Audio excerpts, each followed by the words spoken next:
एक छोटा सा गांव था। वहां पर एक आदमी पहाड़ पर पत्थर तोड़ने का काम करता था। उसको अपनी जिंदगी से कोई गिला शिकवा नहीं था।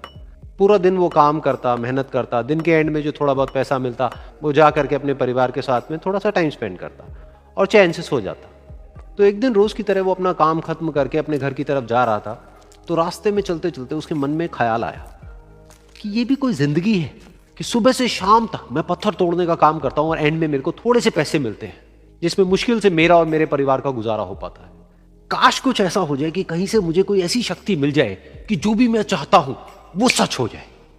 वो अपने घर पर गया, उसने खाना खाया, लेकिन उसका ध्यान खाने की तरफ नहीं था। उसके दिमाग में यही ख्याल चल रहा था। उसके बाद में वो यही सोचते सोचते सो गया। फिर नींद आने के कुछ देर बाद उसको एक सपना आया। सपने में उसने देखा कि रोज की तरह वो अपना काम खत्म करके अपने घर लौट रहा था।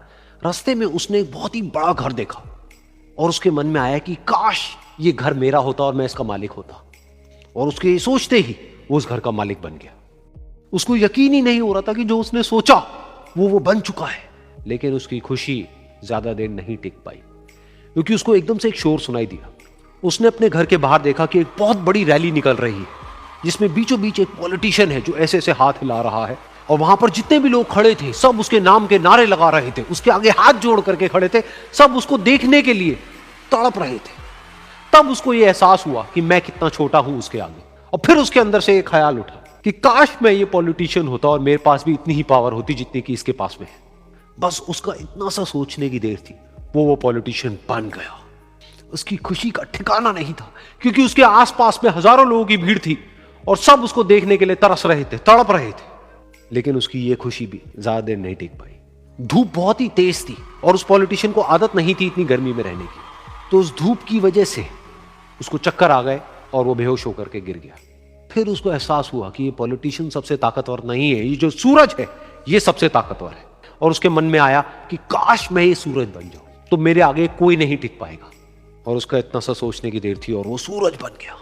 और वो खुशी से पागल हो गया, क्योंकि पूरी दुनिया को वो ही रोशन कर रहा था और पूरी दुनिया में ऐसा कोई नहीं था जो कि उसकी रोशनी को रोक सके। लेकिन उसकी ये खुशी भी ज्यादा देर टिक नहीं पाई, क्योंकि कुछ ही देर बाद आसमान में कुछ काले बादल आए जिन्होंने कि उस सूरज की रोशनी को रोक दिया। फिर उसको यह एहसास हुआ कि इस दुनिया में ऐसा भी कोई है जिसमें दम है उसकी रोशनी को रोकने का।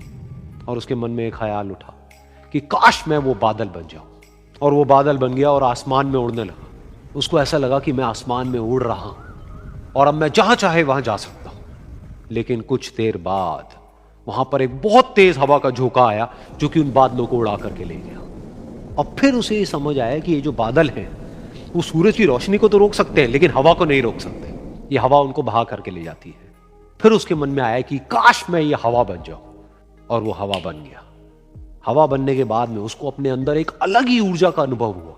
वो चाहे तो आराम से बहता और चाहे तो आंधी बन करके, तूफान बन करके, जिसको भी चाहे उड़ा करके ले जाता। उसको ये विश्वास होने ही लगा था कि इस दुनिया में सबसे ज्यादा शक्तिशाली मैं हूं। लेकिन तभी उसके सामने आया एक पहाड़। उसने अपनी पूरी ताकत लगा दी लेकिन उस पहाड़ को वो इतना सा भी नहीं हिला पाया। तब उसको यह एहसास हुआ कि इस दुनिया में कोई है जो हवा से भी ज्यादा शक्तिशाली है, जिसमें दम है उस हवा को रोकने का। फिर उसके मन में आया कि काश मैं ये पहाड़ होता। और वो पहाड़ बन गया। लेकिन हर बार की तरह इस बार भी उसकी खुशी ज्यादा देर तक नहीं टिक पाई। उसको एक जानी पहचानी सी आवाज सुनाई दी और साथ ही साथ उसको दर्द होने लगा, जैसे कि कोई है जो उसको तोड़ रहा है, उसको मार रहा है। तो दर्द से वो चीखने लगा और उसके मन में आया कि काश मैं वो बन जाऊं क्योंकि इस पहाड़ को तोड़ने का दम रखता है। लेकिन इस बार उसकी ये ख्वाहिश पूरी नहीं हुई। वो रोने लगा, चीखने लगा, चिल्लाने लगा। उसने अपनी पूरी जान लगा दी लेकिन इस बार वो नहीं बन पाया। उसका दर्द बढ़ता ही चला जा रहा था और दर्द की वजह से एकदम से उसकी नींद खुली और सामने शीशा था। उसने शीशे में देखा और उसको समझ आया कि सपने में मैं वो क्यों नहीं बन पा रहा था जो मैं बनना चाहता था, क्योंकि असलियत में मैं वो ही हूं।